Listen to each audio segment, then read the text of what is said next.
Stop dogging me around. Oh, stop it, baby. Yeah. Stop dogging me around. It was good, y'all. I still just came out from working out, but this was on my mind. I've been seeing some things across social media. I got my jug. Do you remember when I was jogging? Shout out to Mary Max. I keep my water jug with me. Shout out to Mary Max on social media for getting this for me. The wind may be blowing here because it's one of those beautiful days. But I've been seeing this. Well, let's go back to the infamous shove with the Alabama and the Alabama and Jackson State game, where the coach of Alabama State, Eddie Robinson Jr., and it's been clarified that he's no relations to or relationship to or related to our legendary, iconic Eddie Robinson, Coach Eddie Robinson. So of the world-famed Grambling State University. I think people will put that up to see if he's related. That's a separate Eddie Robinson, because the way he behaved now, our Eddie Robinson will never, our coach Eddie Robinson will never behave that way. Good morning. Good afternoon, coaches. And so I saw the footage.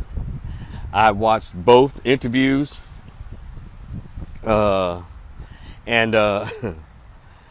You know, let me go with, I guess, the man, don't ever give me no hug. No, that's what it was. I mean, it was just, people talk about leadership and images and stuff like that. I guess only when it comes to their feelings, right? Is obviously his feelings were hurt based on the coach Eddie Robinson Jr.'s very words. He was upset because he accused Coach Prime of talking trash all week before the game, and then walking through the huddle or something. I don't know, I'm not up on the sports lingo, but I heard everything he said. Then Coach Prime came in and he explained what was going on. But I'll still say, even with that,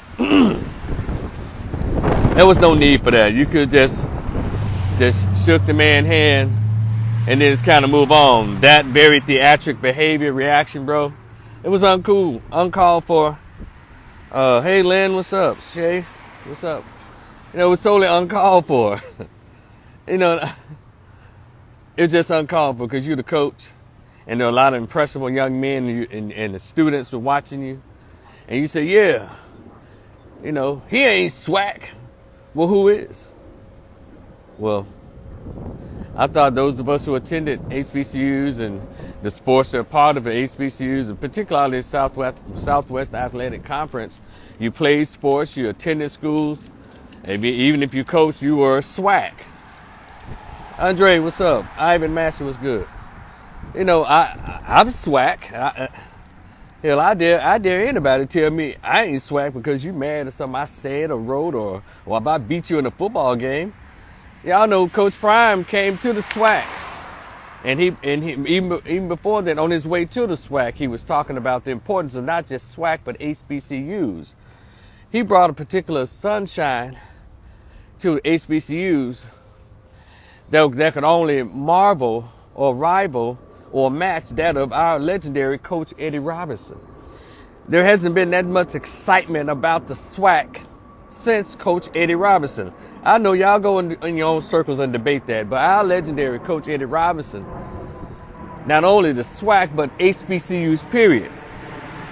And so Coach Deion Sanders, Hall of Famer, NFL Hall of Famer, he did a little rap video, the commercials and all of that.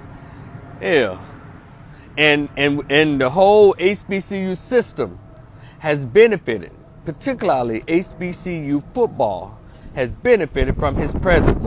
And I'm not going to sit here and pretend there aren't some hurt feelings or some little Anna, as they say in Memphis, a little envy among the ranking staff of HBCU sports, athletics, right?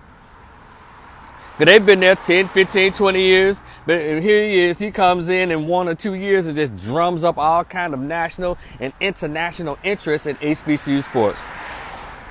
And so to me, all that was with him, he was really speaking for some other coaches, in my opinion.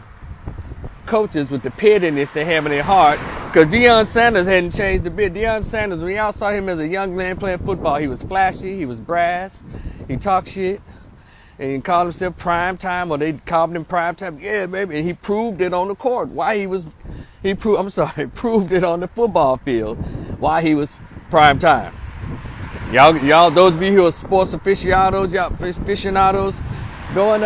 go look up his sports, look up his stats, and see he's proven himself worthy to be anywhere. He can. Deion Sanders could have gone anywhere. And Jackson State were the ones that got lucky to get Deion Sanders. They did, because he brought energy. You know, he wasn't like an old, washed-up, has-been kind of retired NFL player. He was retired, but he was still very relevant. Still with it. People still knew who he was, and he's still on TV shows and sports analysts. He's still out there. So that's how, Deion, that's what makes him so valuable and so special. And Jackson State got lucky. And you guys can't say nothing but bravo to Jackson State. Not only did he came, he brought both his sons with him. So that raised the profile of Jackson State, which also raises the profile of everybody else. Instead of joining the man, there's a few people in the SWAC that's hating on the brother. Would you say, Prime is the best, one of the best treasures to happen to the SWAC. Folks envy him. Yeah. And, look, again, I'm not a sports person. I deal in human behavior. That's what I've done for 25 years as a master's level social worker, licensed alcohol and drug counselor. That's what I do. I watch behavior, and I monitor behavior, assess behavior. And when he came in, you know how people do, they stew in their own little hatred. Damian Rivers, what's up? They stew in their own hatred. And that coach at Alabama State, he just couldn't hold it in. And Deion said, I've always come outside and kind of walked around the field. Even when I was in the NFL, I've always walked around. He said, I got a buddy at Mississippi Valley that is his dude. He walks around and say what's up, but he sometimes he doesn't shake the coach's hand in the beginning. And his partner does not have a problem with it. But this guy, Eddie Robinson Jr., seemed to have a problem with Deion, I guess, not acknowledging him as he walked around the field or whatever the ritual is that Deion does. And so he seemed to have a problem with it. It all was just sound like very teenage pettiness, in my opinion. However, being a Mac from the SWAC, I'm not going to look down on Alabama State because their coach chose a very inopportune moment to behave inappropriately, not like what is expected of a head coach of a college football team. He chose to let his feelings do the talking for him and do the walking for him, and that's what you see. He will forever be known as the dude that hated on Deion. And people they're always looking at their watches and say, well, Deion got about 2 more years that he gonna be gone. He gonna go to one of the top fives, the big fives, whatever those damn schools are called. Or in other words, it's saying he's gonna leave and go to one of the big top white schools. Hey, it is what it is. Even if Deion Sanders decides to leave in 2 or 3 years, I need everybody to soak up all the game that's being dropped while he's here. Soak it up, write it down, memorize it, put it into practice. So when he leaves, it's like the HBCUs or the SWAC will not have missed a beat. Do you understand that? Yeah. His living is already made. He's actually doing some people a favor. You understand? So while he is here, come on somebody, soak up all the game that he's dripping on the SWAC. Daryl, what's up? Soak it up right now. Because you and I know he's not going to be there forever. If he's there a good 5 years, that is 5 years of games that I hope the other coaches picked up. No, he's not the godfather of the SWAC. He's not any of that. He's just, he's that jolt that HBCUs needed, and because of him, others are deciding to come. And we can say, like, it sure took these NFL players a long ass time, those who graduated from HBCUs, to choose HBCUs to come back and coach and take them to that next level. Deion Sanders didn't graduate from an HBCU, but he's always, pretty much had positive things to say about HBCUs, and he put his money and his time where his mouth is.